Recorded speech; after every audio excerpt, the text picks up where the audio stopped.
going to kick off the vehicle section today and give you a peek at what we've been doing behind the scenes at Uber to move the ball forward relating to eVTOL aircraft. And I get to start by introducing my good friend Rob Mcdonald, who's just joined Uber in January. And in fact, as you can see up on the screen, he has published more papers about electric aircraft than anyone. Not only that, he's been at the forefront of bringing high-fidelity tools up to the front of conceptual design through OpenVSP and many other tool efforts. For those of you who might not know Mark Moore, Mark has spent 30 years, more than 30 years at NASA as a technical visionary and firebrand for VTOL, personal aviation, and electric aircraft. All these advanced aircraft concepts that you see up here are projects that Mark has led over the last 10 years. And those, I believe, have inspired many of us to be here today in order to take this adventure forward together. In 2009, when NASA, Jaewon here somewhere, announced the Green Flight Challenge, electric flight was science fiction, or toys. And in just 2 years, Pipistrel won that Green Flight Challenge, the largest aviation prize of all time, $1.5 million, and turned science fiction into science fact. Just another 4 years later, 3 practical electric aircraft flew over the English Channel. Again, Pipistrel, Airbus, and a disruptive little Cree-Cree. Just 2 years later, electric aircraft were flying around the entire world. So there's this accelerating pace in less than a decade where electric flight has become quite real. And now we're in the next phase where electric flight is even enabling a brand new market, and that is urban air mobility, which is short-range based and well-matched to what electric flight can do. In just a few years, we're going to be doing prototype aircraft, and in 2023, start commercial service. As you can see on the screen, there's a vast new design space that's been opened up by distributed electric propulsion and autonomy. And in fact, on the screen, you'll see many of the wide diversity that exists in this new design space, which, in fact, AHS is tracking through their eVTOL.org website, where we pulled these images. I think it's over 75 different approaches that people are pursuing. Now, some of these are the equivalent of 2 brothers in a bicycle repair shop. Others are spending tens to hundreds of millions of dollars to make these eVTOL aircraft real. Aviation has long had its share of pioneers, enthusiasts, visionaries, and even crackpots. Many of the people pursuing personal aviation have gone forth with no business plan beyond, if we build it, they will come. That's not what we're doing. Instead, we are focused on this incredible market in order to bring forth an opportunity and develop the vehicles required to meet this demand. It's a very focused effort. Now, Uber is not developing a vehicle. But we are developing a comprehensive requirement set in order to deliver high-throughput urban mobility. This is a vast effort. It's going to require many partners. And some of those partners are developing vehicles. The whole point of Elevate is to take that diffuse effort that's been spread so wide and coalesce it and focus it on this common vision. It's this diversity of approaches that the Uber Elevate ecosystem is embracing, where a galvanizing business model is bringing together the best ofs in different areas to combine together into an integrated ecosystem. This very much is about ride sharing as much as it is about electric aircraft. And that is, individual ownership won't work for this. While the technology is exciting for these aircraft, by itself, it cannot provide the scale transportation solution that we're trying to develop. And in fact, it is this opportunity of the combination of them together that brings the paradigm shift that we're talking about and the reason to participate and be part of this ecosystem and the transformative capabilities and vast opportunities that it invokes. Now, our vehicles team is here to work on advancing these designs and to bring technology earlier in the design cycle. What you see up here is a simple open VSP model, which was used to help balance the center of hover lift to the center of cruise lift. VSP is a parametric geometry tool where you can very quickly, in a matter of hours, create a complex aircraft parametric model that can be used throughout the design process. It's through this rapid and detailed design that we're collaboratively working with our vehicle partners, and we're excited to announce, in fact, that we formulated a vehicle engineering team in San Luis Obispo that Rob is headed.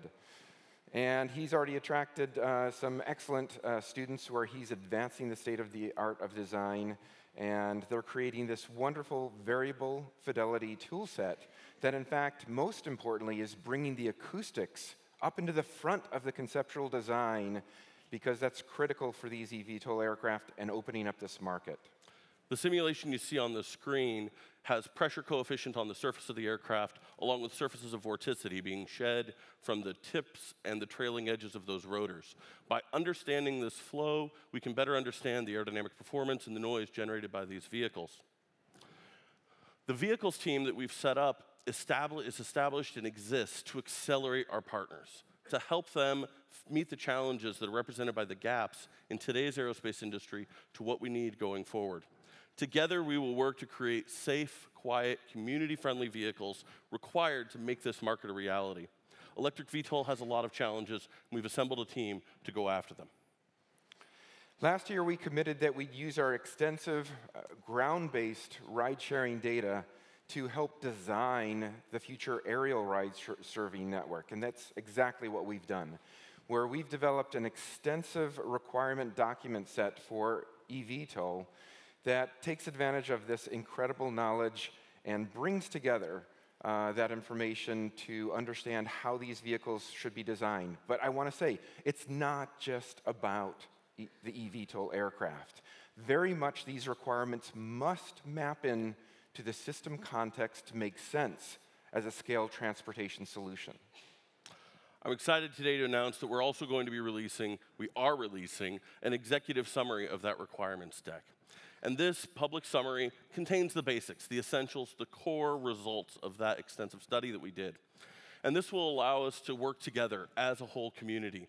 Government agencies, universities, small business, anyone like you will be able to access these requirements so that the design studies, the technologies you're developing, everything you're doing will help move forward in an aligned manner. Of course, full access to the real requirements document, the complete requirements document, and its substantiation will remain an exclusive benefit of our partners. Now, some of these requirements are very unique to urban air mobility. For instance, you can see up on the screen this need for the aircraft to be able to keep a continuous cadence during the peak 3 hours of travel in the morning and the evening. So what you're seeing is the aircraft taking off, doing an average 25-mile mission, and then in 5 minutes, unloading and reloading passengers and recharging as much as it can before going on the next trip. Each time cycling down in energy, but staying above the critical departure state of charge for the battery. Now, there's other requirements as well that are prescriptive that we're sharing with our partners. These tend to relate to infrastructure interoperability, safety, and noise.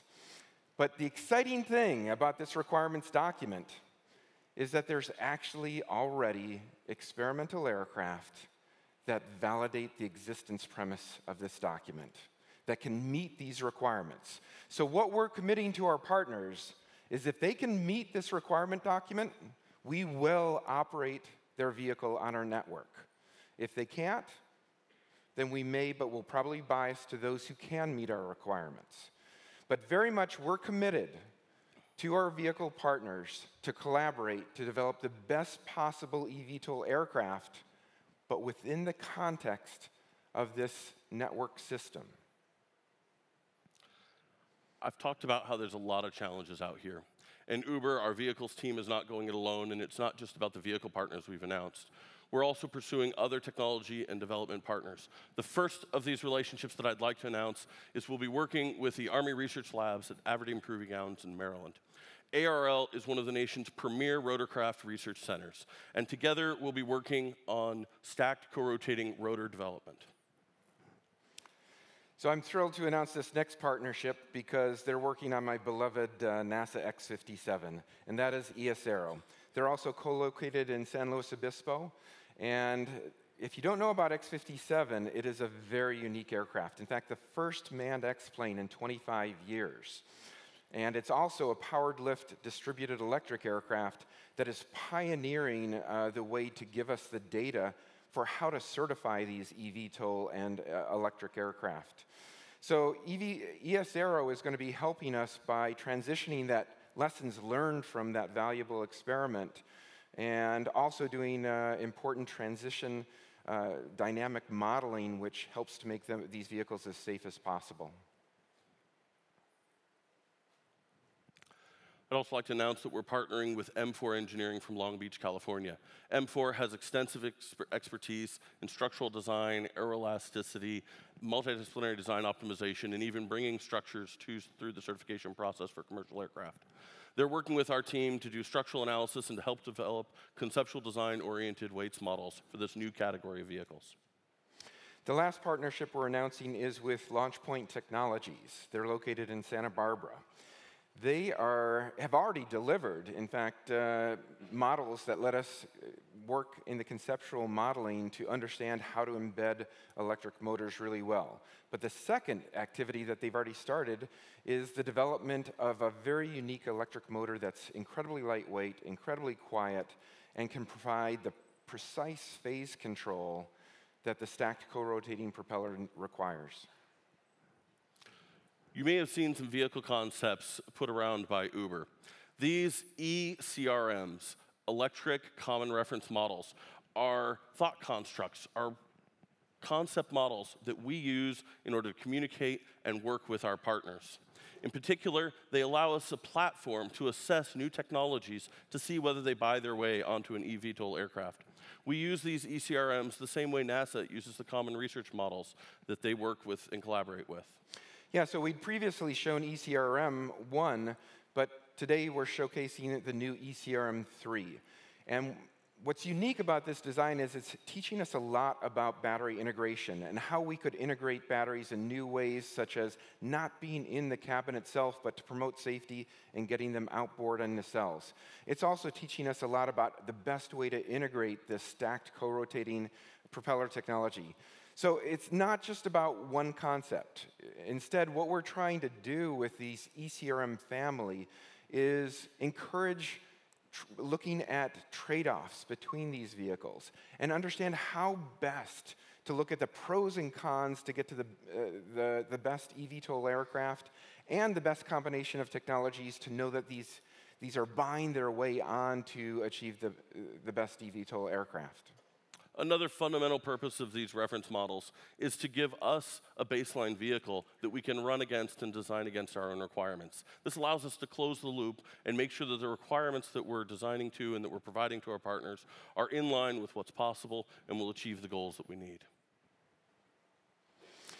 Another way to look at these ECRM is kind of like automotive concept cars. That is, it lets us socialize new ideas with a wide variety of stakeholders.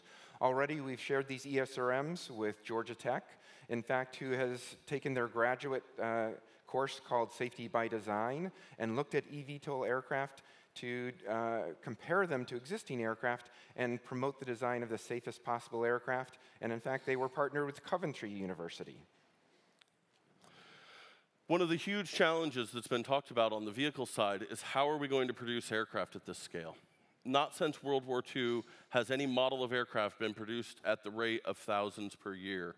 When the B-24, nearly 18,000 were produced in just a few years. In fact, at its peak, the Ford Willow Run plant was producing a B-24 every 63 minutes.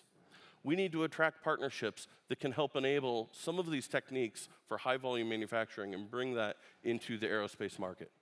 Tomorrow we'll do a deep dive on all of this, and we're also going to be releasing a new white paper on these eCRMs that show the analysis and moves that ball forward. And we're going to finish up here by, in the next few minutes, turning it over to our partners who are going to be sharing what they've been doing over this past year. Each one of these partners has been evolving over the year to embrace this new technology and the new business models. So you're going to get some exciting reveals. For the past few months, it has been my great pleasure to work very closely with many of these partners, to embed in their design teams and develop a collaborative relationship where we're really bouncing ideas off one another and we're really working as a team. I have no doubt that this strong collaboration has advanced the state of the art and will result in better vehicles that meet our requirements to deliver this vision. And one more thing. In the near future, well, in fact, in just a few minutes, you're going to be introduced to a brand new Elevate vehicle partner and an exciting reveal. Thank you very much.